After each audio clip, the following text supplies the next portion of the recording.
James Rayburn, editor, producer of Filmage. I'm Dino, co-director, producer, and Matt Riggle's not here tonight. He's also the co-director of the film, so I wanted to mention that. And band members, would you like to introduce yourselves, please? We know him. Bill. Hi, Bill.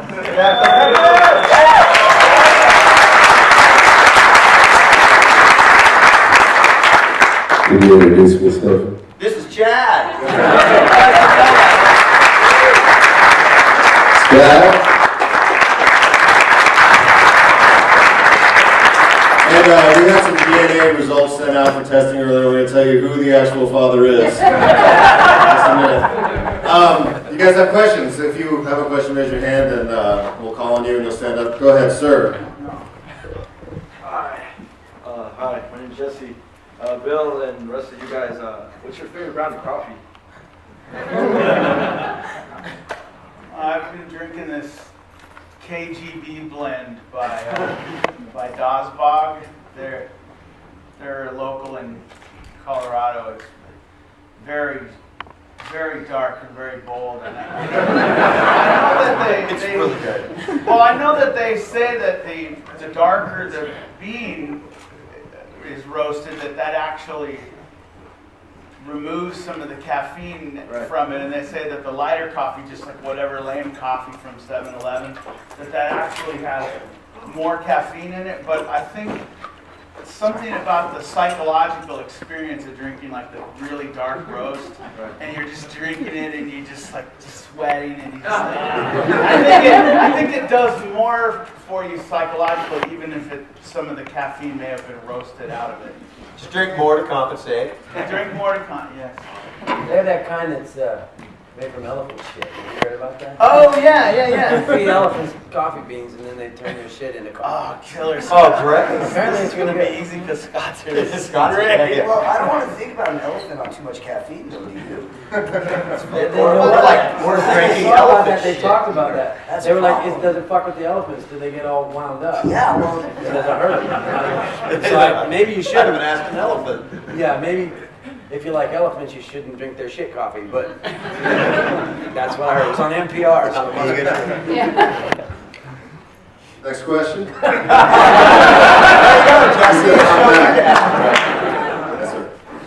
Hi, Carl. Big fan. what's I going have a on? question for Carl. As a bass player myself, I try really hard to play as fast as you can. I just can't do it. Any tips? It's a practice thing, I think, and it was really aided and abetted by the fact that I'm kind of, with bass, kind of incapable of holding on to a pick for the whole song. It was very pragmatic. I used to drop the pick halfway through the song, so I'd finish it with my fingers anyway, and eventually I just said, fuck it, you know. And there were some inspiring examples for that kind of thing, like Dukowski was around. Tony used to play with his fingers, but then didn't, and Watt played with a pick, then didn't. You know, a lot of people in that era played. It was less rare back then than it is now. And as far as the speed thing, I think it's working with him. Well, or a like lot. C question number 1. Thank you. Yeah, sorry, man. I don't have any little secret magic that'll help you with that one, man. It is. It's the KGB, and then you do practice. No, I listen to guys like Rob, right from No Means No, and I kind of wish I had a degree of facility with a pick, because that guy's really, really good. You know? I grew up on Mark, and so I played with a pig, but Yeah. I should try with a finger. Well, if the pick works, go with the pick. Yeah. I'll try. Adding to that question, I don't think it's entirely practice because I've been playing bass for better than 20 years and I can't play half the shit you play. I don't know, man.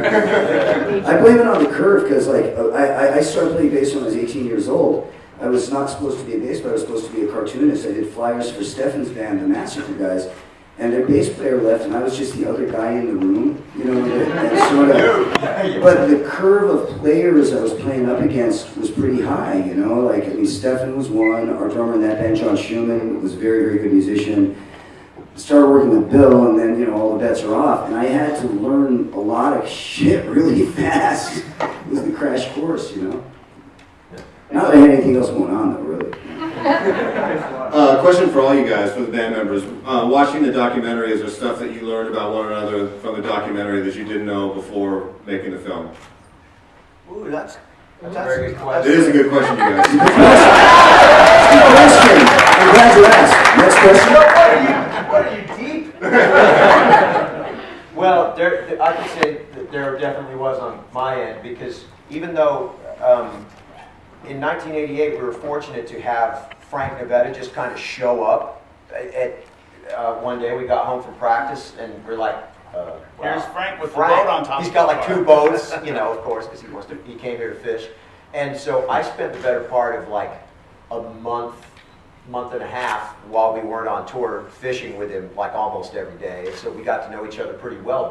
But as much as I poked and prodded Billy about like, you know, history nuggets, you know, I still learned a whole bunch of stuff in the film about like how the whole thing came together. So that was kind of awesome. I learned a lot. It turns out Bill had a giant brain tumor.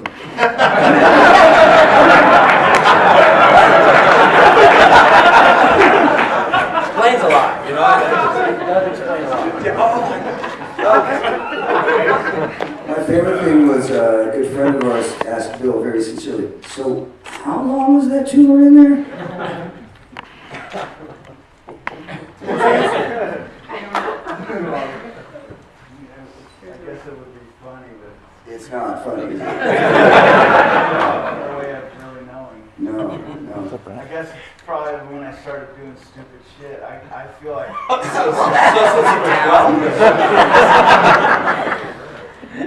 I just wasn't acting like me anymore. Whenever that, what, 2006, 2007? Might have been. Yeah. Yeah. Question from the audience? And the white shirt back here. I was wondering if you guys, Carl, Bill, and Stefan, if you felt like you might owe me an apology for smelling your farts for a month. Who is that? That's Richard Andrews. Oh, hey, Richard! Hey! Richard! Why did you? You should just go there. Get that guy down here. A month? Way more than a month. Several months over several years. I farted too. Bill, will you introduce Richard to everyone, please? Cheers to, yeah, absolutely. Oh, wait, no, there's a Richard there. We managed to end your, yeah, you got out of music, so we must have done something for you.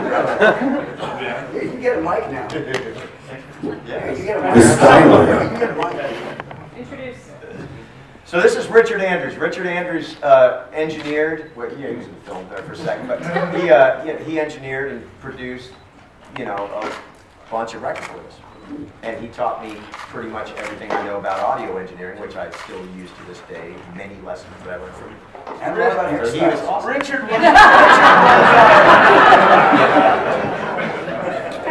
Richard was our guy kind of halfway through recording the Enjoy album. The person that we had kind of started the album with was around less and less frequently, and Richard would kind of fill in.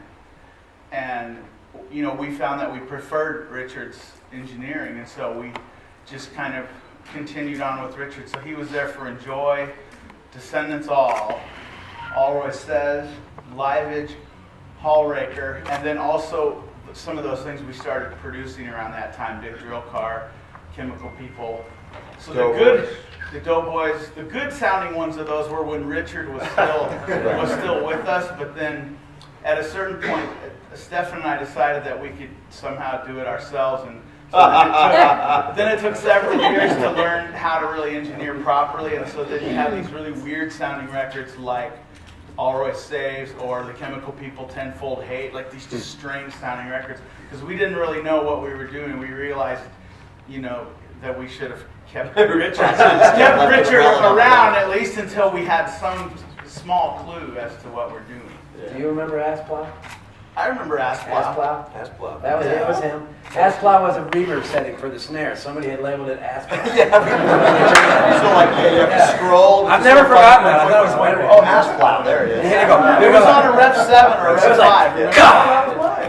Assplow, yeah. And Richard, I remember, like, you know, you attempting to describe our band to a third party, and it was something you did like, I don't know, just damaged white people music.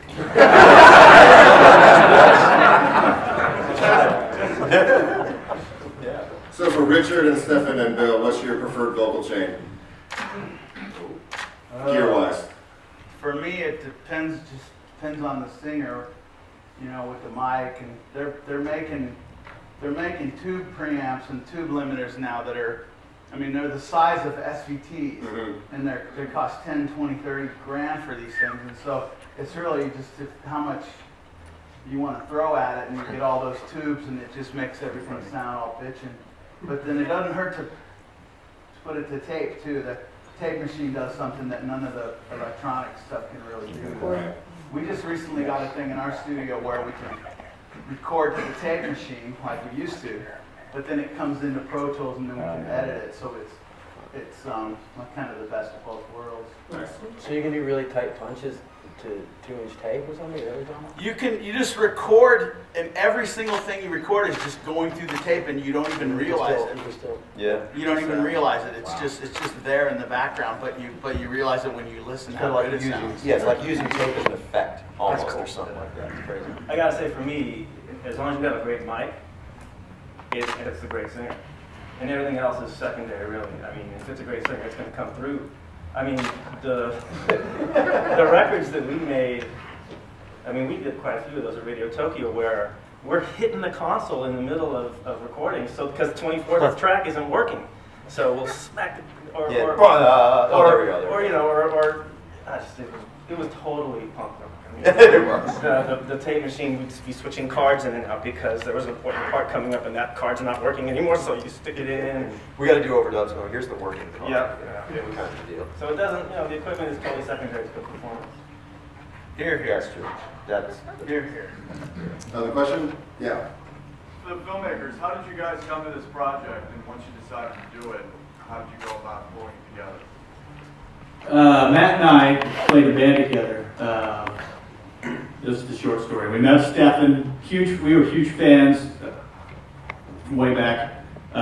We met Stefan around 2004. We recorded at his studio. The first band recorded at his studio in Tulsa, Armstrong Recording. And that's when the idea started, because we're in the studio, you know, and we're spending this money to record with Stefan, and all we're doing is asking him questions about Descendents and all, and show us how to play that part on the guitar, what do you do there? So yeah, that was how it got started, the idea. And then around 2010, we got more serious, and that's when we got Justin on board as DP and James on board as editor, and just the four of us just kept showing up at these shows and at their houses and at their studios and anywhere, and yeah, long process, but here it is. So, yeah. Thank you. Right, sure. When are we going to get some new music? It's been a long time from either band, and I'd love to hear a new All album and a new Descendents album, any new stuff. Well, here's where we're at. We've been demoing the beginnings of the new Descendents record, actually Milo's written the most complete songs so far. It's usually not that way. It's usually, I think, Milo kind of trickles in with a few songs here or there, but in the last two records, he's been really prolific, and so yeah, he's got a ton of them. And Carl and Stefan and I are we're beginning to demo ours and get them organized, and so we'll probably be selecting through 25 or 30 songs, and we'll I would say optimistically, like 1 year from now, we ought to be able to have the thing released and out. yeah. And then I would also say optimistically that once that is done, there kind of wouldn't be much stopping us from doing more all stuff too. I feel like it seems like everybody, it's weird in a way, we're kind of all closer and tighter now than we kind of ever were when we were actually all like in the band together, but maybe it's a product of that. I think sometimes the claustrophobia on tour, I think sometimes that can break bands up or push them apart from one another. Or you start hating people for things that really wouldn't be that big of a deal, except you can't get away from them. I feel like we're all in a good headspace. Like when we all get together, all of us, and last month we had Tony with us too, and it's like everybody gets along, and it's easy, and it's fun. I think it's a fun time. I mean, I may just only be speaking for myself, but I think it's just a fun time for us. Yeah. We're enjoying being like old,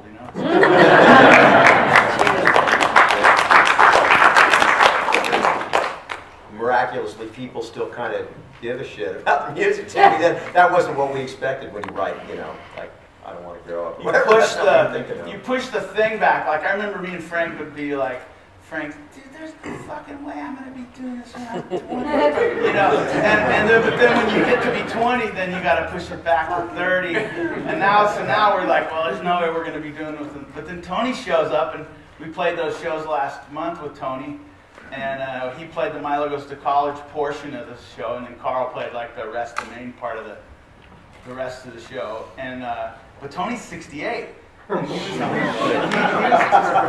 just up there having his way with it. It's cool. It was like, all right, Kind of gives us something to look forward to. Exactly. I have a question for you guys. Seeing that recording technology keeps getting like better and better, or not better and better, but just more stuff keeps coming out. Seeing that you guys are going to be recording a new record, like, are you guys excited to use all the new stuff that you weren't able to back then, or are you guys just kind of like whatever about it? I think with recording with us, it's we when it comes to our band, I mean, as opposed to like working on somebody else's record, like I mix a lot of records and obviously Bill does tons of records. I think then it's kind of you get a chance to like use all that gear and see those differences. But I mean, from the musician standpoint, it's like I don't care what we record on. I mean, we could record on a blade of grass, as far as I'm concerned. It's fine. Like if it'll hold music, it's cool. Because it's all. It all comes down to our sort of overbearing practice ethos. Like, we're just kind of we're hyper focused. Yeah. Overbearing practice ethos. Yeah, we're just like. It sounds so negative. I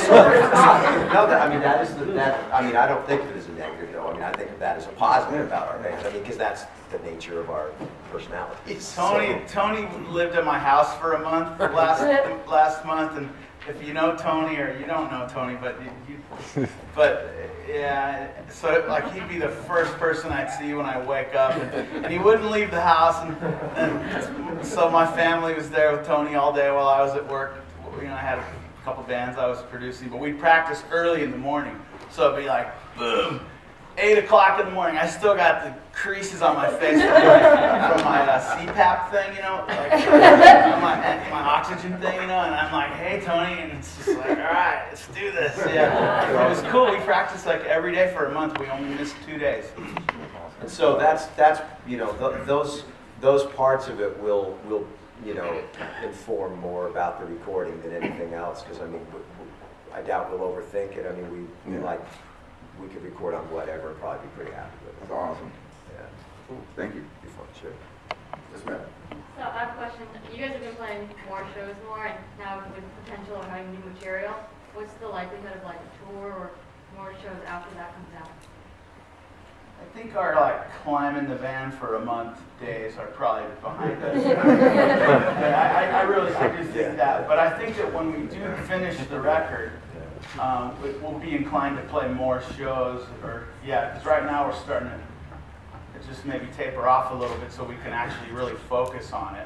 Everybody needs to focus on their songs and kind of go into that headspace you go into when you're trying to do a artistic project like that. You kind of have to go to it. But then I think when it comes out, knowing us, we'll do more shows. But it seems like we're doing better with the like little weekend 5-3 shows, or like a week and a half in Europe, or a week and a half in Japan, or just like little clusters. That's probably why we don't hate each other. We're not. It's not sardine zone, Well, the show last night was great.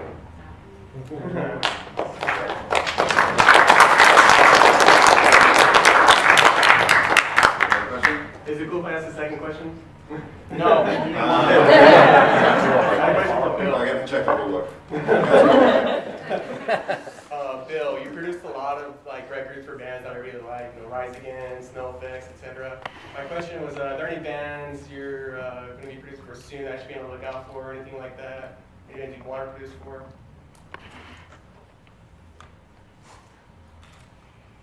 When that question comes up, there's bands that I think of but they're not necessarily bands of the right now, but they may be bands that you've not heard of. So, I mean, I think of a Wilhelm scream. Yeah. You know, and I think of, even though they're kind of older, I think of Shades Apart. I think of Audio Karate. I think of this band I just finished called Such Gold. And I think of a band I just finished from Norway called Carnival Kids. So you know, I just think of things that leave an impression on me, whether they're new or old. Sometimes you can go, oh yeah, Broadway Calls. Broadway Calls, yeah. Broadway Calls, they're really yeah, cool band. And yeah, sometimes it doesn't always have to be like the hot new thing, but it's just something that I haven't heard yet. Like, hey, I like this. Well, it was 10 years ago. Well, so what? It's new to me. Yes. Question about the songwriting. So you guys write all these amazing songs with these crazy guitar parts, and then a lot of these songs are written by a drummer or a singer. So how often are the songs just a shell of the song that Stefan's adding stuff on, or are the songs a lot of the time presented in full structure with like guitar leads and things like that? It's kind of a mix of those things, where at least from the guitar perspective, because oddly enough in our band it's pretty common for Bill to have written, like, say, the more ambitious guitar parts a lot of the time, and it's also not uncommon for me to have suggested drum parts that that made it onto the records and are part of our thing. So but to answer your question, there's sort of a mix of, like, we each seem to sometimes have a complete thought song, like, okay, boom, I got this whole thing in my head. Bill is very much that way. He can be down to the very minute details with a complete song. Shut up. and then sometimes, like, just double it. I've usually do it again. Double it. But I'll write them looser because I'm not quite as skilled. You want the ultimate shell of a song that was elaborated on as far as this band is, as far as all is concerned. Scott Reynolds brought this song to us called Mary, and he played it on a single string. Wait, yeah, let me preface string it. of a guitar, just the root notes, just single string with his thumb on the acoustic guitar, one string. Yeah. And that song became Mary. Four notes. Yeah, but the thing is, you didn't have a guitar part for it for fucking ever. And I was like, because it was this dum dum dum dum dum dum dum dum dum dum dum. If you talk to Mary, and I'm like, it's like this. Because I played piano, I didn't play guitar, and I was in a band who wasn't like these guys, where if I showed up with a piano, they'd go, that thing has these, and I do these. So I had that, and then he waited forever to come up with something to play, and I remember it really well because we went to the studio, and I think you had me running in there and getting We had a show shirts that or day. something. I don't We had remember a what. show that night at the college. Yeah, UCLA and or he got his, he put it on a Walkman, and and he's like, I recorded this, and you seemed kind of nervous, like I wouldn't like it, the guitar part. I put it on, I listened, and it was this whole giant song out of this little thing that I wrote, and it was completely my name shouldn't even be on the song. But I'll still take the BMI check if it ever gets used.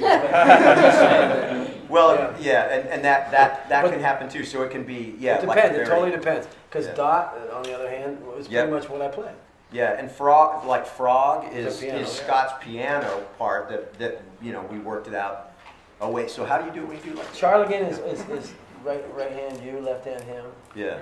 Yeah. So And so depends on the that song. happened a fair bit too. We're fortunate that kind of all of us can at least functionally play, guitar, bass, drums, and so all of us writing songs and bringing in ideas, it gives us a lot of different vocabulary and a lot of different ways to speak to each other. Yeah, I think about Mary, but more I think about Bach's. Bach was so simplistic, and we just tricked it out. Like, Yeah, we you did. carried Yeah. it out, and it's like one of my all-time favorite all songs. And I think Refrain was kind of that way too. Yeah. Refrain came in sort of simple, and we just kind of tricked it out. And then sometimes it's the opposite. Like Chad came in with original me, and it was like, here's the original me. It's done. I wrote all the guitar parts. Or you know, so there's different combinations. Isn't Paper Tire where he just had just the bass? Yeah. And then you wrote those chords for Educated it, idiot too, Carl. Well, my stuff early on, because I mean, among the players in my band, I'm the guy who got the latest start. I started when I was 18. These guys were already high-achieving musical types by the time I even was starting playing. So when I wrote songs, I felt like I was doing myself a favor by just letting them come up with their own parts, because there was no way I was going to be able to come up with anything as interesting as what they were going to do. Except on my songs. When Carl, I hate those. I do too. But Carl will add so much where you go, I don't know why that's not too much, but it's absolutely perfect. To where I would hear stuff live that I had never really paid attention to, and I'd be like, that was fucking amazing. What was that? Is that my song? Yeah, it's just, when I first joined this band, it was from, other things.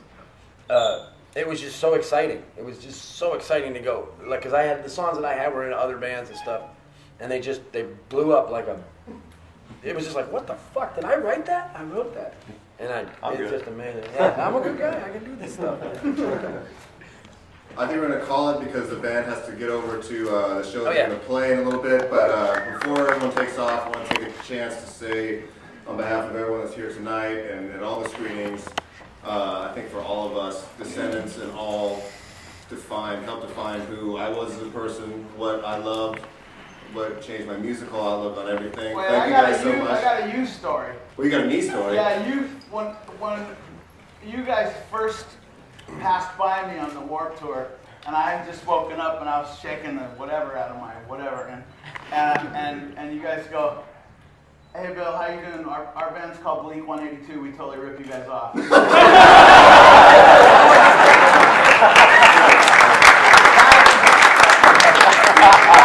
That was how they introduced themselves. Nice to meet you. Well, it just goes to show that it's true, and I think you guys as filmmakers encapsulated what we all love about Descendants.